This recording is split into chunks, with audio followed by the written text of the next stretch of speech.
વડોદરા જિલ્લાના કરજણ પાસેથી પસાર થતા નેશનલ હાઈવે નંબર 48 પર ટોલ પ્લાઝા પાસે વહેલી સવારે 20 મુસાફરો ભરેલી લક્ઝરી બસમાં ભીષણ આગ ફાટી નીકળતા બસ બળીને ખાખ થઈ ગઈ હતી। લક્ઝરી બસના ચાલકની સમય સૂચકતાથી પુણેથી અમદાવાદ જતી બસના મુસાફરોનો આબાદ બચાવ થયો હતો, પણ બસ ભડભડ સળગીને ખાખ થઈ ગઈ હતી।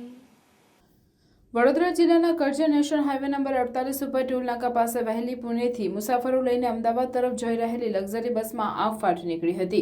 બસમાંથી ધુમાડો નીકળવાની શરૂઆત થતાં જ બસ ચાલકે બસને રોડની બાજુમાં લઈ જઈ પાર્ક કરી દીધી હતી। બસમાં સવાર તમામ 20 મુસાફરોને સાવચેતીપૂર્વક ઉતારી લીધા હતા।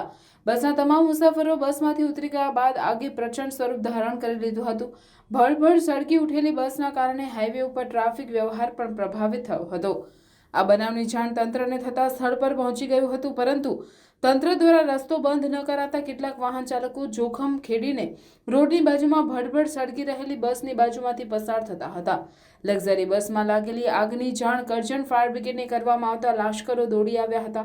બસમાં લાગેલી આગ ઉપર પાણીનો મારો ચલાવી આગને કાબૂમાં લીધી હતી। જો કે આગ સંપૂર્ણ કાબૂમાં આવે એ પહેલા બસ પૂરેપૂરી બળીને ખાખ થઈ જવા પામી હતી। આ બનાવ અંગે કરજણ પોલીસે કાર્યવાહી હાથ ધરી હતી।